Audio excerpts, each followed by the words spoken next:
as I walked in the door, what I was interrupting was Perfecta and her granddaughters were on the floor boxing up much of their newfound wealth to give it away.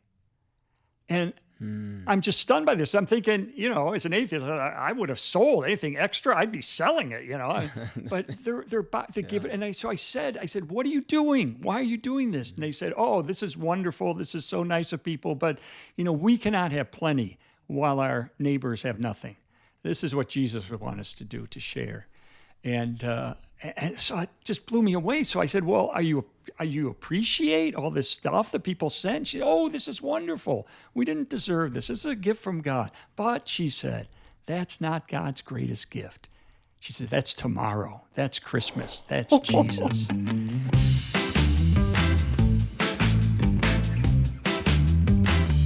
Well, hi and welcome to Practice Makes Parent, where we understand it's not about perfection, but about transformation. I'm Dr. Danny Huerta.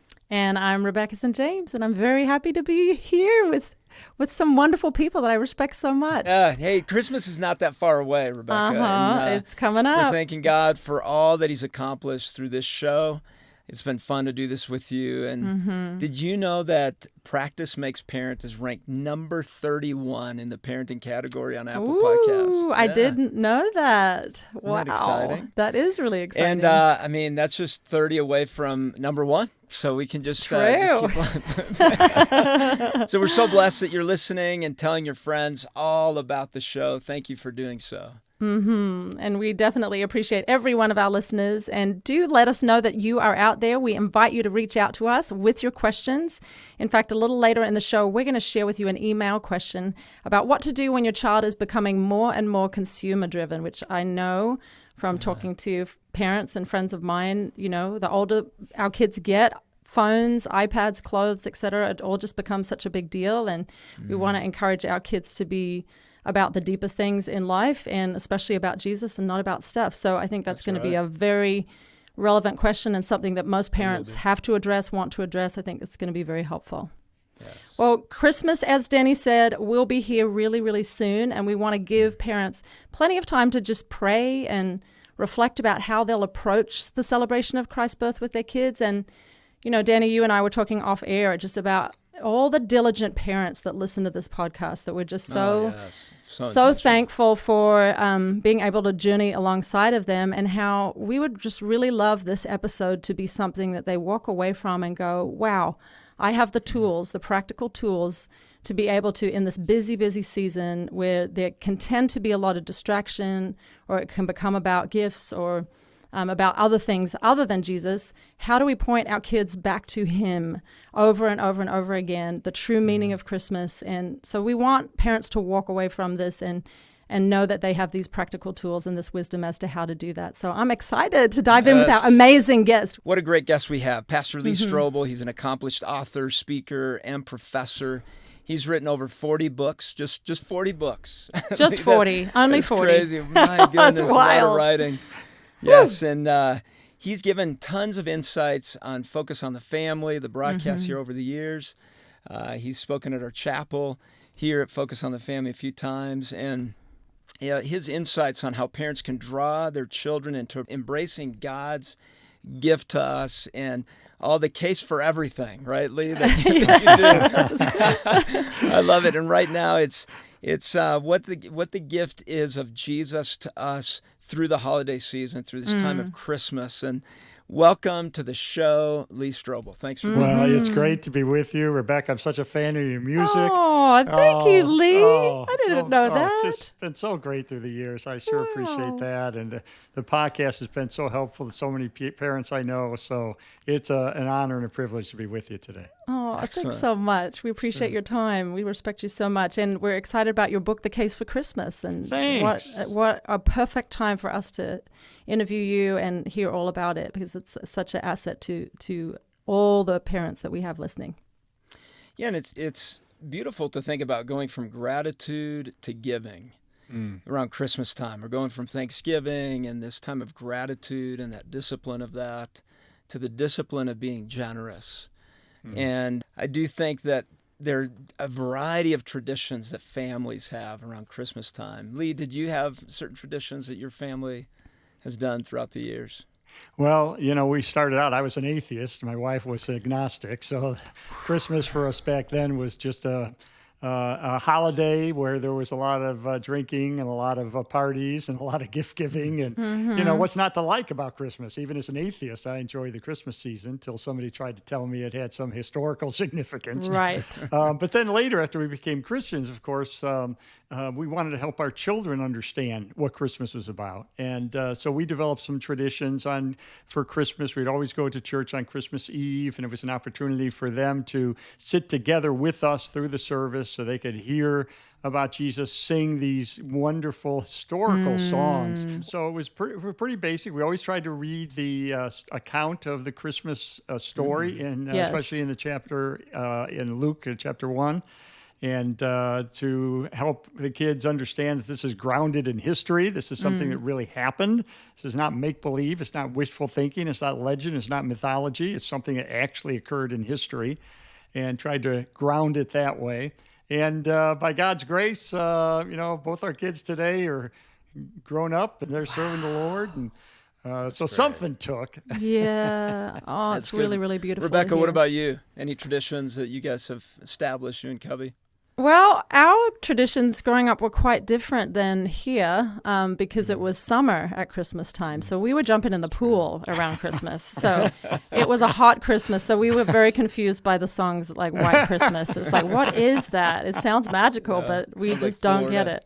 Yeah, exactly. White sand at Christmas. Is that what that is? The funny. beach? I never heard that. Yeah. So it was real different. And I mean, we'd get together I have 24, I think, first cousins, so we'd see a lot of family then. Wow. And we have lamb at Christmas because we have so many sheep in Australia. So that was, one of the things that we would participate in. But my grandfather was a minister, and my grandfather on the other side of the family, a lay minister as well. And so just wonderful heritage of faith. So we'd read the Bible story too of the account of Jesus coming to earth for us, and big focus on Jesus throughout the year, but especially at Christmas, where we're just trying to really focus on the true meaning of the season, and sometimes singing carols together too.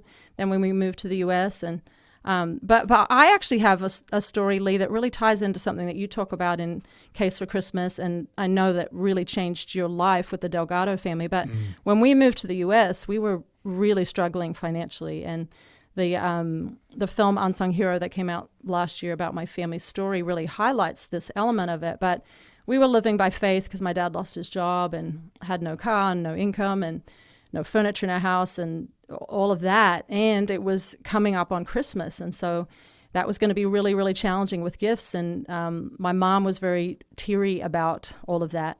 And God ended up laying it on these hearts of these Christian families to provide not only the most beautiful Christmas tree with all the decorations that we have ever had in our whole life, but customized gifts for every single child in our family, and just poured out the love of God through these Christian families to our family that Christmas. It was our most beautiful and wondrous ever, and it was because of the generosity and the kindness of Christians.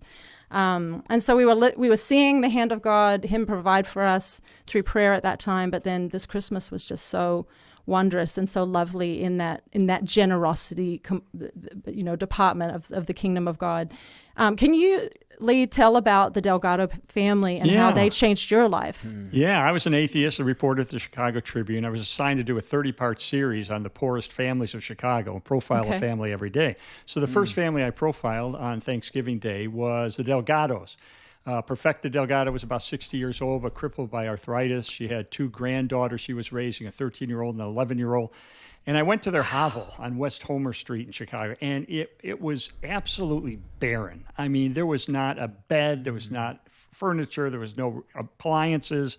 They had nothing except one cup of rice and a rickety card table. The two girls each owned one short-sleeve shirt or dress each. And they would have to walk half mile to school in the Chicago winter, and they had one thin gray sweater between them. So one of them would wear the sweater halfway to school while her sister was shivering. Then she'd take it off and give it to her sister, and then would shiver. Yeah, so they were. But what I noticed as I encountered them was there was no sense of desperation in them, no sense of victimization or anger or depression. there was something about them. They had faith. They believed in God despite this.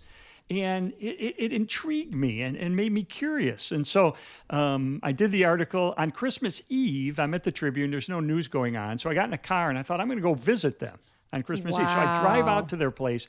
They opened the door and their place looked like Macy's. I mean, the readers of the Tribune had showered them. There were appliances, there were beds, furniture, rug on the floor, pictures on the wall, big Christmas tree, all these wrapped presents under the tree. The closet was full of coats and scarves and mittens and all this stuff, and thousands of dollars of cash that people had sent. But here's what shocked me.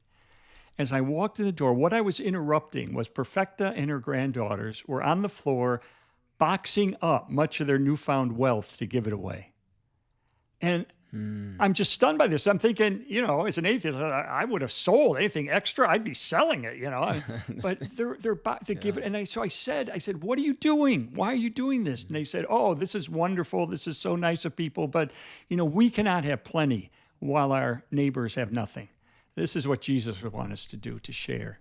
And so it just blew me away. So I said, well, are you appreciate all this stuff that people sent? She said, oh, this is wonderful. We didn't deserve this. This is a gift from God. But she said, that's not God's greatest gift. She said, that's tomorrow. That's Christmas. That's Jesus. And so good. What it did at that moment is it contrasted my life to theirs, because here they are. They had nothing. They started with nothing, and yet they had faith. They had expectation. They knew that God loved them. They had a relationship with him, and it enriched them despite their poverty. And here I was. I had everything I needed materially, and I'm at the doing well in my profession and everything. And I thought, in contrast, my soul is as barren as their apartment had been. Wow. And so for the first time, I began to wonder, what would it be like to know this Jesus that they say they know? And it was a seed that God planted in my soul that day, kind of like a link in a long chain of events and circumstances that ultimately led me to Christ many years later. But I never forgot the Delgados and their kindness and the love of Christ that you saw in their demeanor and in their attitudes just impacted me as a skeptic ever so deeply. What they found in research recently, just from brain scans, is the fullest benefits of gratitude is being able to see another person experience gratitude for something, for a gift given to them. So as you're seeing that, your brain's actually responding to that, and you're experiencing the huge benefits of that, being grateful for their gratitude for having received something.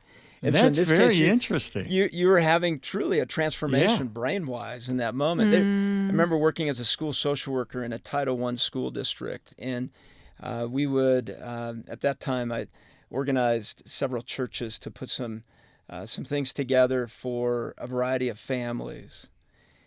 And it was fascinating to me to see the difference in response depending on whether or not they had a faith in Jesus. They had, several of these were in poverty. They didn't have much. And I remember seeing this one family. We got there. They had some assistance. It's almost like they felt they had a right to it. They just took it in, and they absorbed it. And I was going, oh, well, that was not expected. I didn't expect it to be that way. Yeah. And then there was a family that had come from Mexico. They had left everything, a farm, everything for their child with special needs. And again, this was around Christmas time. We're gathering it up. They weren't going to have any gifts.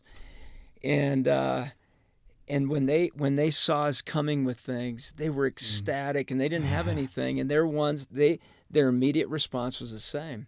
How can we give this to our friends? What can we give away? And it was just a natural transformation inside. So let's talk about this. What's interesting about that you just said, it really struck me.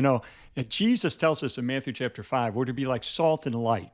Salt that makes people thirst for God, light that shines his love into the dark places of the world.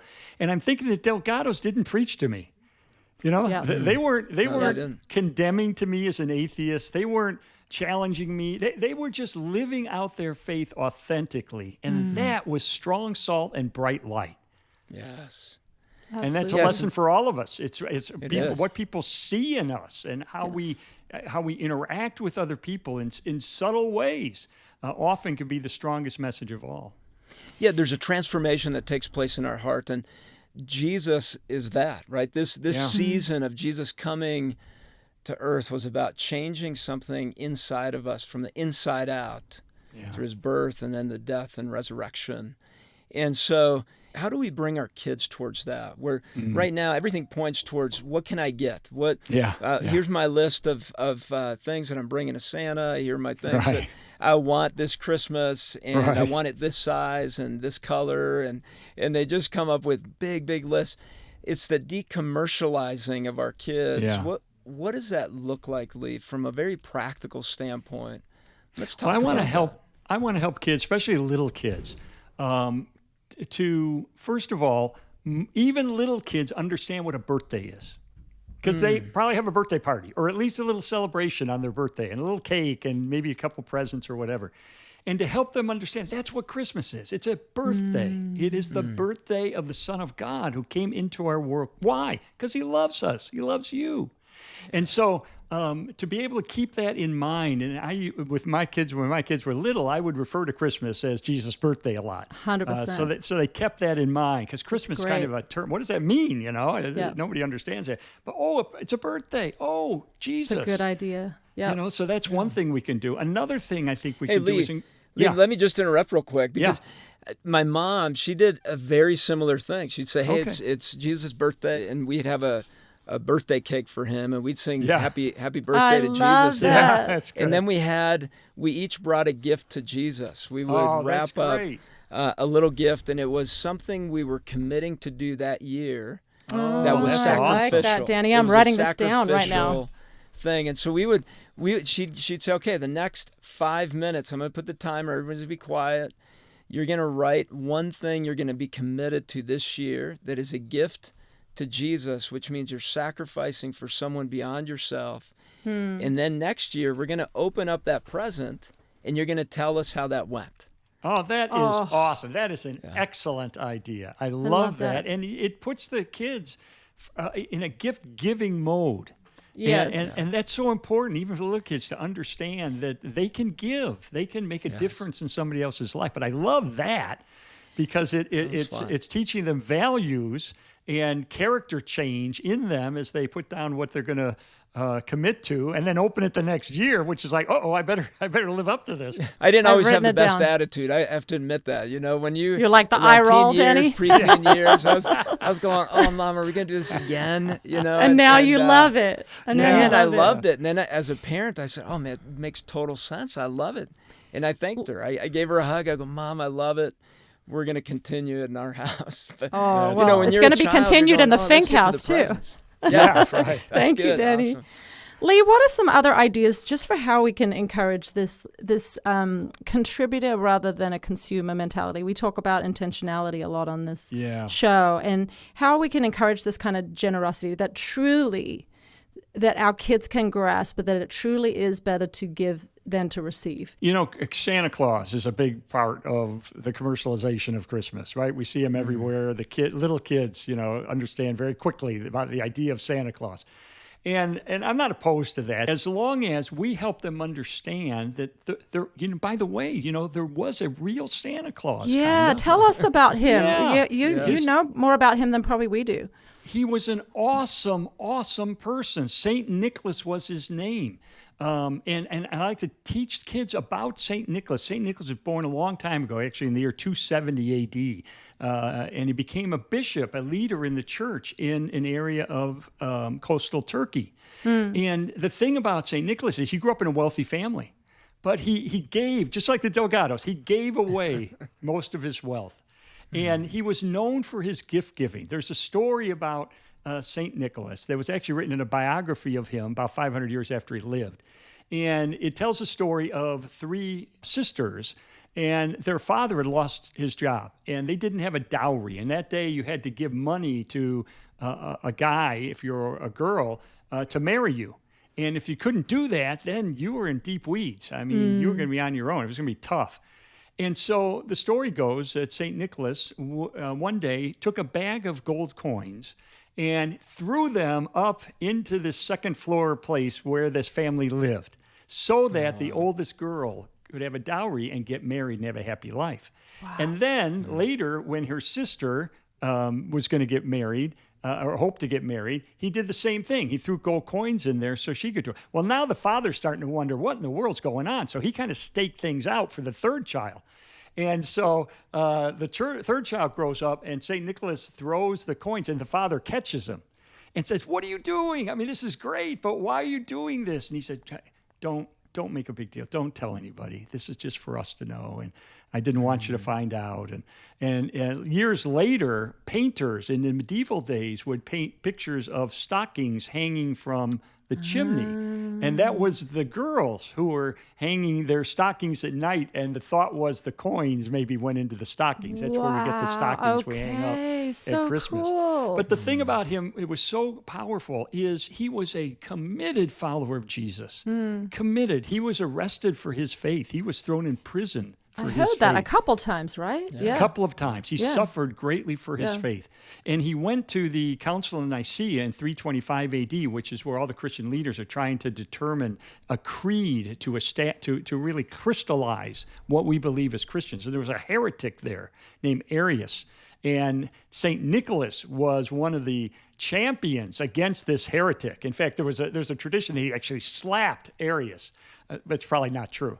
But he stood up for the truth of the faith. So he was someone who was generous, but he also believed in the truth of the faith. And when he died on December the 19th of the year 343. It became a tradition of gift giving. Before then, there was no gift giving at Christmas. December 19th, in honor of St. Nicholas, people would give gifts. And it was Martin Luther who actually transitioned that gift-giving tradition to Christmas. Yes. And so we owe it to St. Nicholas for the fact that we even give gifts at Christmas. Wow. And the idea, this picture of him as a rotund guy with a white beard and wearing red, you know where that comes from? It comes from the 1930s when the Coca-Cola Company did a big print ad campaign to promote Coca-Cola.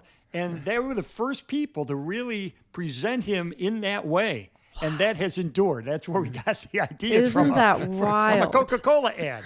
That's just so wild. So, but I like to help kids understand this is, it's fun to kind of joke around about Santa and so forth. Yeah, he's not real, but he's based on someone who was real. And he loved God, and he loved the truth about God, and he was generous to other people. And man, we can be that same thing.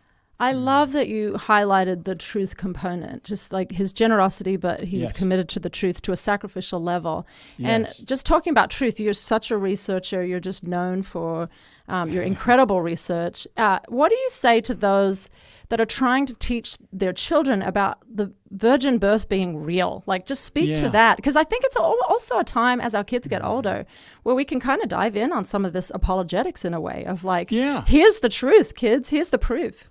Yeah, exactly. I mean, the virgin birth is important because it allowed Jesus to be fully God, which he already was, and fully man. Yeah. So there had to be human involvement in him. And yet, God did not want original sin, which is the corrupt moral nature of humankind, to be transmitted to him. And so he had him born of a virgin. Now, a lot of skeptics will say, wait a minute. In fact, I'll tell you a funny story. One of the greatest defenders of the faith in the world with 2 earned PhDs is Dr. William Lane Craig. And Dr. Craig used to scoff at the idea of the virgin birth. And why? Because in order for Mary to give birth to a male child, she would have to have a Y chromosome in her ovum. Giving birth to a girl, that's 2 X chromosomes, but the male child has an X and a Y. And he said she wouldn't have had the right chromosomes to give birth to a male child. And then it dawned on him. He said, wait a minute. Do I believe that God created the cosmos? Yeah, we have good evidence from cosmology that he did. Whatever begins to exist has a cause. We know the universe began to exist at some point in the past. There must be a cause behind the universe. that cause must be transcendent or separate from creation. He must be powerful. He must be smart. He must be personal to make the decision to create. He must be loving to create the habitat we live in and all this stuff. And that points toward the God of the Bible. And here's the point. If God created the cosmos, all that we see, the stars, out of nothing, then for him to create a Y chromosome in Mary, that's child's play. That's easy stuff. That's good. Plus, we know that the virgin birth was predicted by Isaiah, the prophet, Yes. 700 years before Jesus was born. And some critics will say, wait a minute, the Hebrew word that he used, alma, it doesn't technically mean virgin. No. There was no single word in ancient Hebrew for the word virgin. The word alma meant young maiden, and it was presumed in those days that the young maiden would be a virgin.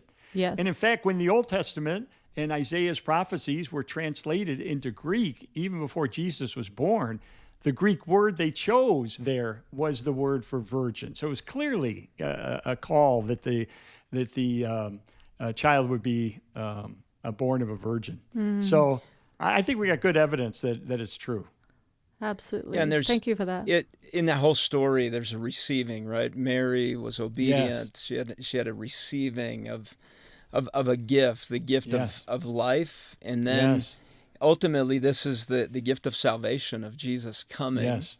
to save us, and the recognition of that. And for our kids to understand that there's this huge gift. One is the gift of life, that we get a new day every day. God's given us that, and every breath we take is a gift to us. And then this gift of salvation, that beyond when we stop breathing, we continue to live with our Heavenly Father. And helping our kids understand that there's this huge gift that's It's the coming greatest to us. gift. It's the greatest gift of all. And what's interesting is teaching kids to work against their very nature of wanting to accumulate, of wanting something new. The brain naturally wants that, and you want to validate for your kids. I know you want things. And there's this great conversation you can have, I believe, Lee, with teens, and let's talk about that a bit.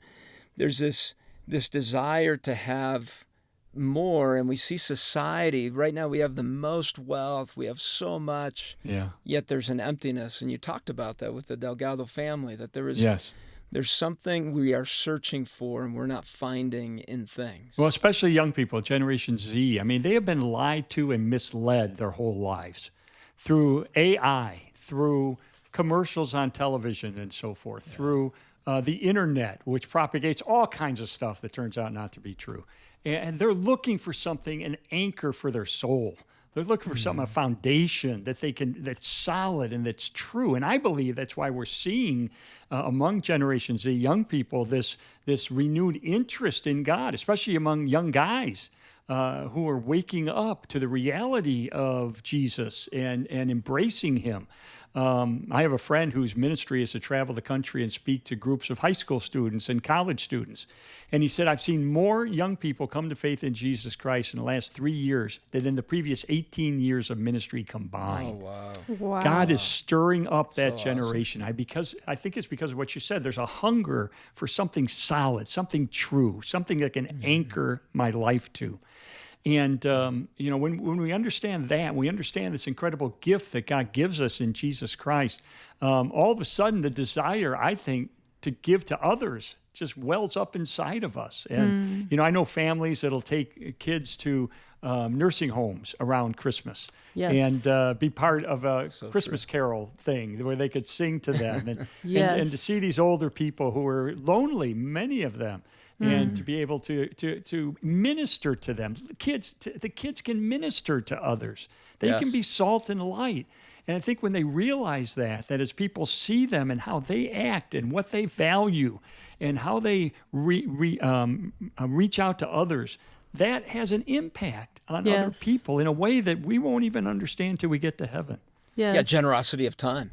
Yeah. Right? In that one, where you're giving of Mm-hmm. your time, our most precious commodity that we've got, and we're giving of that to other people. And I envision a radical transformation that we want to invite our kids into. I was sitting at listening to our pastor preach, and I started to diagram this transformation of Jesus inside of us. So I was thinking, we have experiences, genetics, and relationships. We all have those. Yeah. And as I was thinking about that, I was thinking there are natural perceptions that are built within who we are in human nature, where we have this kind of this desire for ourselves, a kind of a survival type deal.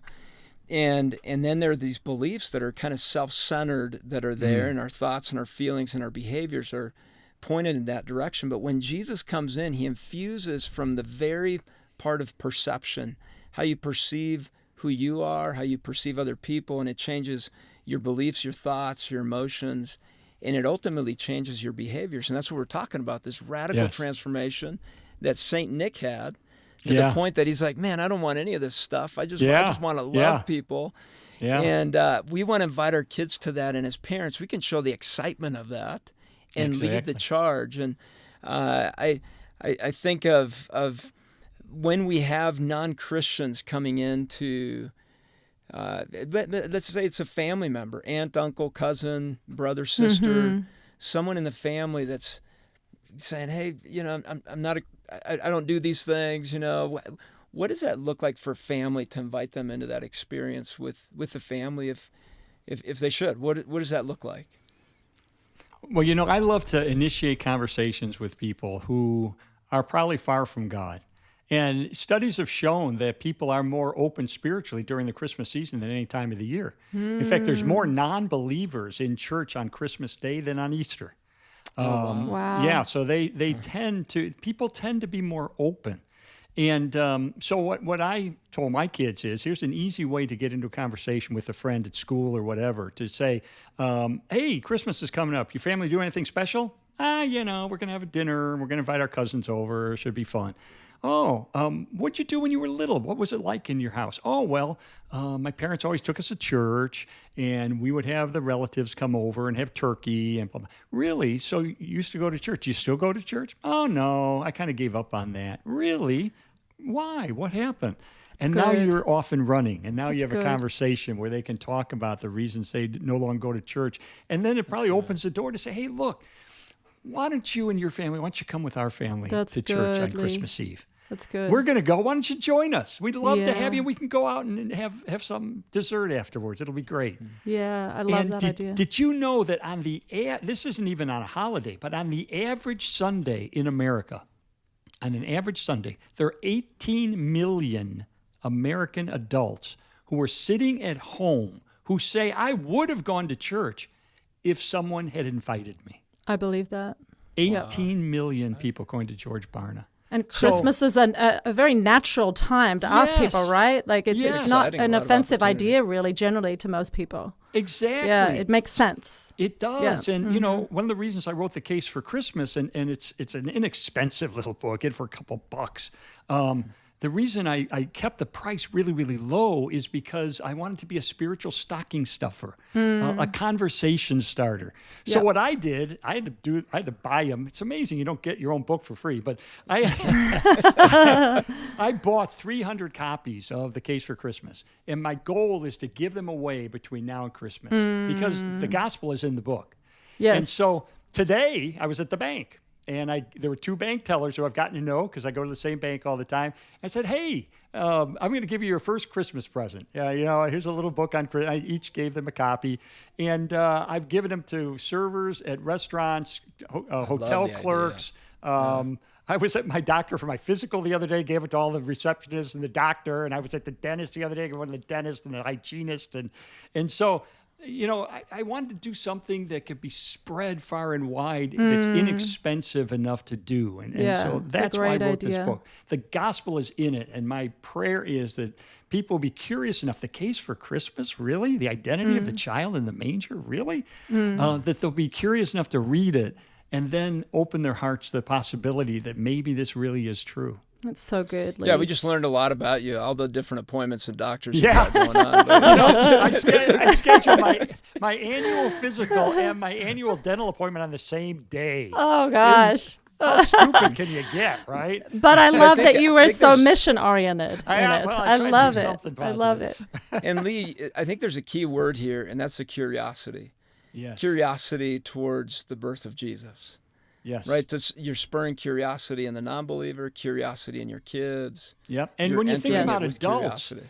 people have grown up in the Christmas culture their whole Yeah. life. And so this may be the 20th year they've gone through a Christmas, and it even makes them more curious. By the way, what is this really all about? What, is there any historical basis for it? Is there any reality behind it? I mean, at some point you begin saying, why are we doing this again? So I think, at some point they're open enough to be receptive. And we can encourage our kids to invite their friends as well, for them to be bold. I love that as parents, that we can say, hey kids, you can invite your friends to church, Yes. Take this opportunity to be on mission, and encourage our kids to do that. Well, Lee's book, The Case for Christmas, would make a wonderful gift, everybody. We agree with him. And it's a wonderful mission-oriented gift as well. And it will help you answer the questions that your children may have during the holiday season. And we will send it to you for a gift of any amount. You here at Focus on the Family, you can just go to our show notes to find out information about that. Yeah, and something you can get right away is our free parenting e-newsletter. In this one, you sign up for it and you get it sent to you. You don't have to go looking for it. You don't have to go looking for new content. It'll come right to your inbox. You just sign up, and it'll give you ideas on ways to make the parenting journey more impactful at each age and stage of your child's development. Mm-hmm.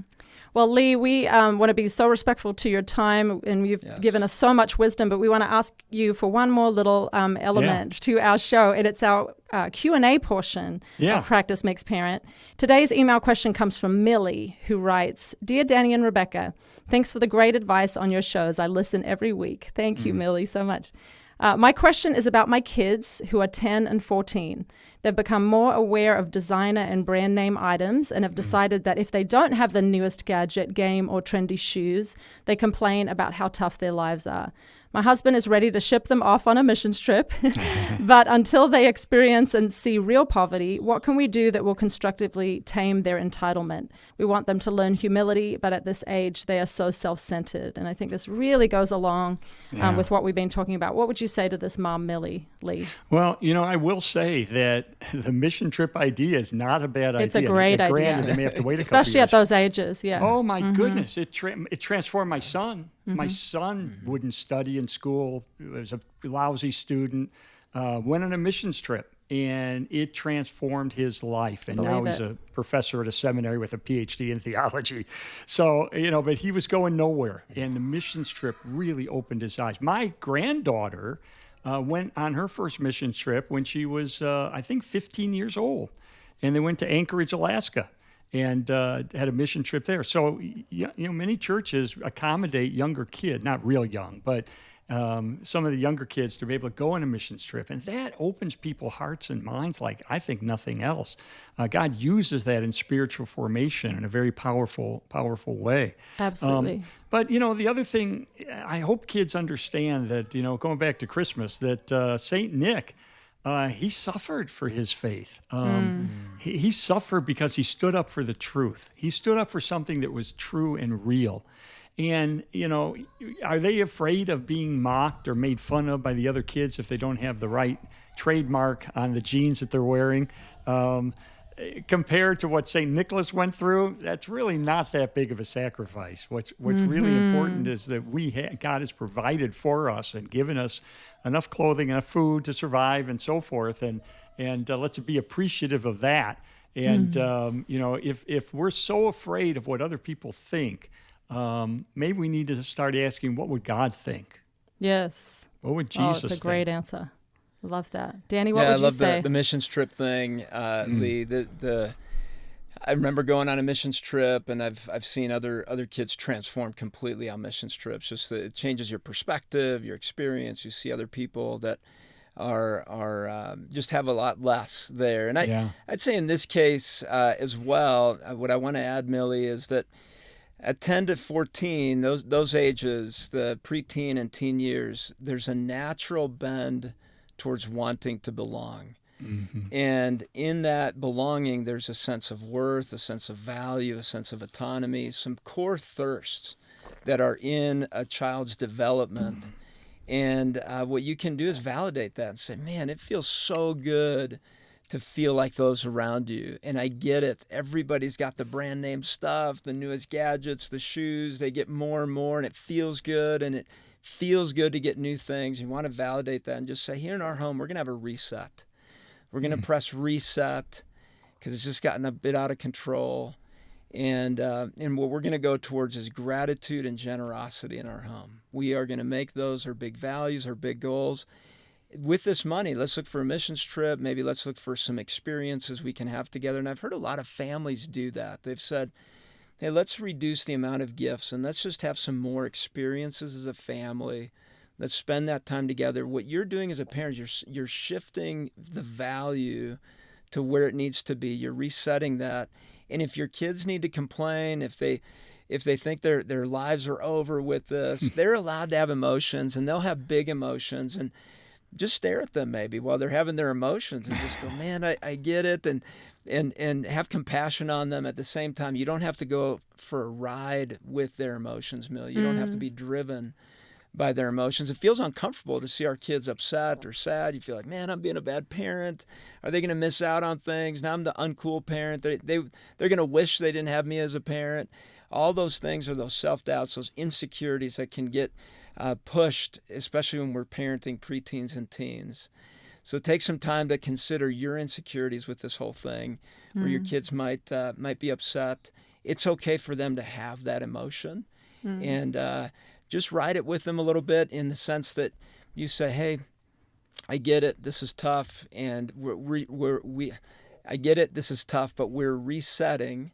And I'm excited where we're going with this. And smile big, bring that playfulness. And then the curiosity. I think that's one of the biggest gifts as parents. If we can model curiosity of life and that playfulness, many times as parents we lose that.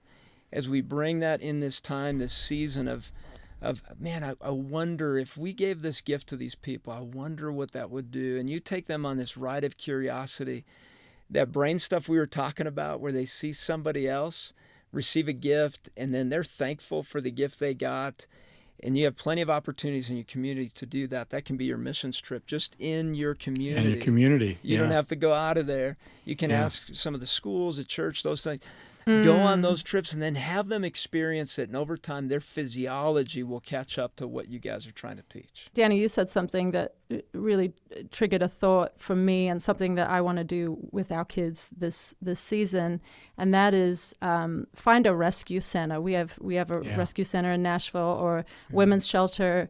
Have your kids actually go through their gently used toys that still are really in great condition, and actually give of their own things to other kids that have less, or go out and do a shopping spree for these kids at these women's shelter or a rescue center. But there are ministries where we can equip those ministries to sow into families, or actually give the families themselves these gifts, which I think would be the ideal. That's what I'm looking for. I want my kids to actually see the joy that they can bring someone else, and being generous of their own things, and probably even paying for some of it with their own money. I think it would be amazing too. Thank you for your question, That's Millie. Transforming. And Rebecca, I was going to say that we'll put in the show notes, we'll put the download for contributors versus consumers, so you guys can have that conversation. It's good. It's a great one to have. What does it mean to be a contributor versus a consumer? How did that start in the Garden of Eden, where we were contributors and it changed us into consumers? And how does that play out in Scripture? What does Jesus's birth have to do with us being contributors versus consumers? And then you can take that all the way into Easter. And so that download will be there for you. Millie, thanks for asking the question. Otherwise, we probably wouldn't have put that download there. So keep asking your questions. I know. So helpful. And Millie, we're going to send you Danny's book, 7 Traits of Effective Parenting, to say thanks for participating in the show. And if you haven't sent us a question yet, now is the time. We have a brand new, even easier way for you to send us an email or a voicemail. Click on our show notes and try it out. Lee, this has been a joy. Wow, you're amazing, friend. We so enjoy your insights. Hopefully you'll say yes again to be on the show. Oh, absolutely. Anytime. Now that I'm a grandpa and we're building into the lives of our grandchildren, it's all doing fresh, it now all with this Jesus stuff. in our life compared to when we were younger and not walking with the Lord. it's been an adventure for us. I wish we had your podcast back when I was a young parent. That's so I'll tell you kind. that. Thanks, Lee. That's so kind. Hearts all over on that, Lee. It's Yeah. been great having you on Practice Makes Parent. Thank you. Thank for you, being Lee, with us. so much My for your pleasure. time. Great to see you guys.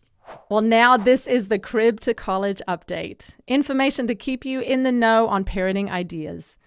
Developmental psychologists have found that doing the most mundane activities with your child can greatly shape their success later in life. It's all about spending quantity time together, but the study found that when parents read to their children only 15 minutes a day, it really makes a difference. Even if your child is older and heading into middle or high school, taking 15 minutes a day to ask questions, read articles of interest or a book, and then having discussions, it helps them later in life. Just remember to let your child express their thoughts without any criticism, and it really can promote that time of connecting and discussion with your kids. So we all have books in our homes. Set an alarm on your phone, and after the bedtime rituals, make reading a priority. It helps with critical thinking, curiosity, and overall happiness and satisfaction. Wow, I love hearing that. I have heard that before, but it's so wonderful to be reminded of. It's so good to read with our kids. My wife, I loved watching her read with Alex and with Lexi. And it impacted them tremendously. I could see it increasing just improving the relationship between Alex and Heather. And what I noticed is Alex would look forward to it. It was just a time where there was a calmness, peacefulness there. And did you know, Rebecca, that research also points to the fact that when a mom is calm, in her calm voice, if she's reading to her kids or just in that calm state, it actually helps regulate their nervous system. I can believe that. That's yes, in addition to absolutely. this, that if you read with your child and then you have that calmness, you're taking good care of yourself, you can contribute to their well-being and calming down some of their anxiety. But I would recommend Clubhouse, Club Junior, and Brio magazines. Those are 3 fantastic magazines that you can be reading with your kids, especially Clubhouse and Club Junior. We've also encouraged grandparents to read those with their grandkids. And it's a great idea. Well, send the subscription to your grandkids too. Oh, that's a great idea, Rebecca. I love that. Especially many grandparents do that. We've had some grandparents buy 15 subscriptions for all their grandkids, 15, 20, whatever. And then they'll call and talk about what's in the magazines. With the Brio magazine, it can lead to deeper conversation with your daughters. That's, again, for girls that are teen girls. Many girls write in those. It's almost like a journal. And it has fun quizzes in there. So take that fun quiz with your daughter as well. Check out our show notes to find out how you can get a subscription to these wonderful resources from Focus on the Family, the wonderful magazines, and others. And next week, we'll be talking to Don Everts about helping parents get creative on building a spiritually vibrant home. That's why we're here, to give you ideas as you raise your children towards a thriving faith in Christ. I'm Dr. Danny Huerta. And I'm Rebecca St. James. Join us next time for more tips for transforming your parenting on Practice Makes Parent.